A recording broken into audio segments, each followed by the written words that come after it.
Okay. We're going to understand large language models starting with a small language model. So we're going to just do a thought experiment. I might do some simulations of this. But the thought experiment is going to be, what if we just trained it not on the entire internet the way large language models are, but just on Jane Austen's writings, her corpus, her body of work? What will the output of that model be? So this rest of this video is going to discuss that. We're going to try a little thought experiment. We're going to imagine that we trained a language model only on Jane Austen's works. And you can do this if you want. We may set up a lab doing this and see the results of it. But for now, we're just going to treat this as a thought experiment. What would this model output? So our parameters are, this is a closed world. This is only Jane Austen's world. And so what it'll do is it won't memorize and regurgitate Jane Austen text. What it'll do is it'll learn her patterns of writing. Statistically, it will learn the words she uses, what words are related to other words. And if you ask it a question like, write a story about something, it will sort of predict what she may have written based on the statistics of, her writing, her corpus, her works. This is not memorization. This is a statistical mapping. It looks at covariance and looks at patterns within her data, It makes prediction. If you ask it something on its scope, like what is a laptop, it doesn't know. It's not its world. It's not its training thing. It's not because it's stupid. It's because that's not its training data. And all training data has bias. If I go to Midjourney and I type in, a photo of Wonder Woman, it shows me Gal Gadot. There's a Wonder Woman before Gal Gadot called Linda Carter. Doesn't show me Linda Carter. It shows me Gal Gadot. What that means is Midjourney is trained on Gal Gadot, films, because that's what it shows. It maps sort of Wonder Woman to Gal Gadot, or if you do a drawing of Wonder Woman, it will probably do a 2C comic version of that. So what these language models do is they predict others. They're just, some people call them statistical parrots. That may be demeaning a little bit about how amazing they actually are. It's remarkable what they do given how they work. They are making predictions. They make very good predictions. It's sort of stunning how good they are at what they do, given how they work. Because they're just making predictions, but they get better and better at making these predictions. But because they make predictions, they can make mistakes. They can predict things wrong. And we're going to get into that quite a bit. We're going to get into how do we know it did a good job. Sometimes it's qualitative. Like here, I made some images, and we'll do this down the road. We'll do image prompting for Midjourney, image prompting for VO3, for books, for scientific research, etc. This is what I imagine Jane Austen to look like. It probably looks nothing like Jane Austen. Maybe. Has her, I forgot the thing called, the thing on her head. That is something I read. I forgot what it's called. A language model would know what it's called. She would know what it's called too, because it's in her world. In her world, if we trained it on her world would not know what a laptop is. So what these things are doing, and they're amazing, is they're probabilistic machines.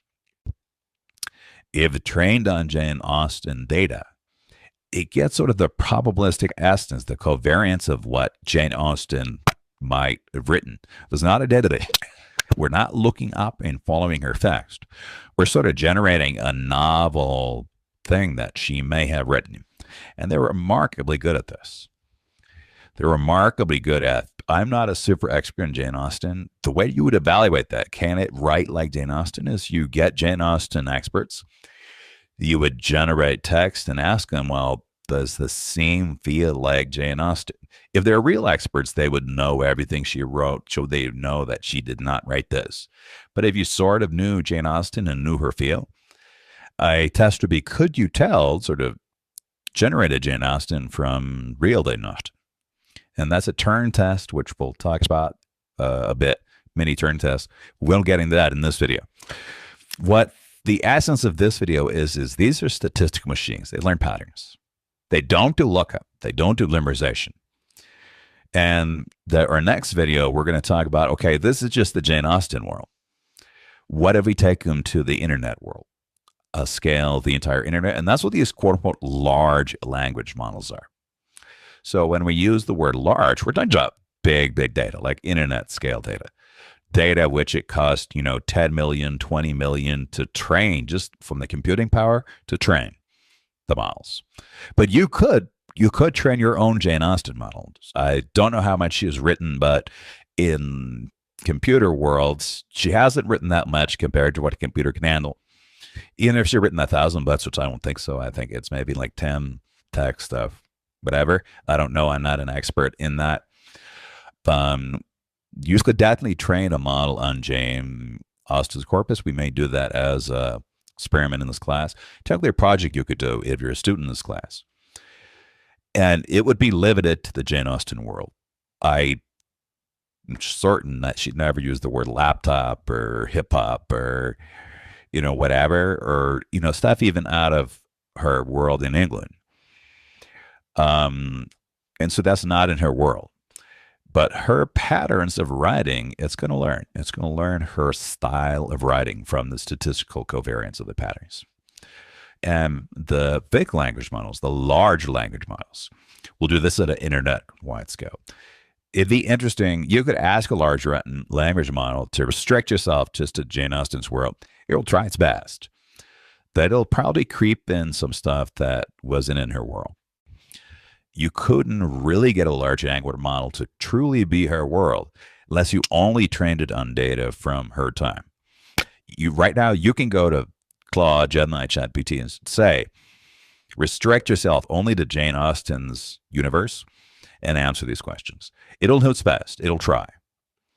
But things will creep in that it doesn't fully understand because it's just looking at statistical patterns. And it may throw in the word laptop. It might have Jane Austen use the word laptop.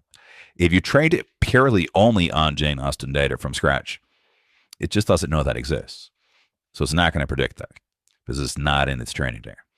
So in our next one, we're going to get into the next step scale, large language models. Well, it's the same idea. If you train on data, off identifiers, and it'll have different kinds of biases. I have another class where we talk about how to detect bias and what to do about bias. My bias here is this is my bias of what I think that's Emma, her most famous character, and my bias of what I think Jane Austen looks like. It could be, and probably is, way off. But it's also Midjourney bias because I use Midjourney to generate these images. It clearly is trained on left fashion images. I just had a critique of somebody who's saying, Jane Austen looks like a supermodel. She didn't look like a supermodel. I don't know. Anybody really knows exactly how she looked because there's only sketches of drawings. But it's true. The Midjourney bias is to make everybody look like they're in love. Use a different model trained on different data. It will have a different look and a different feel. We'll get into that because choosing the right language model for the test is going to be part of the prompt engineering experience. But we will get into that now. I'm already over time. I think I'm over 8 minutes, and I want to keep these to 5, certainly less than 10. So the major point of this is we're not memorizing. It's not. If we train it on Jane Austen data, it would not just regurgitate and spit out like a database exact Jane Austen quotes. It would learn statistical patterns within Jane Austen's work and make a prediction of what the next word would be, given her previous history of writing. And that same model is going to go to basically large language models. It's going to do the same thing, but at a much greater scale. So it's getting the patterns and rhythms. It's learning it statistically, the patterns and rhythms of Jane Austen, just like it learns the patterns and rhythms of the internet. But those patterns are much more complicated because they're the internet. They're not just one writer.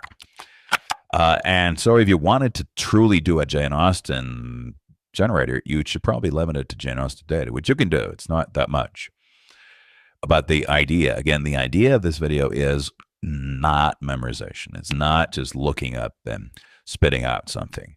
It's looking at patterns, then generating, predicting novel sequences based on the patterns that it's learned.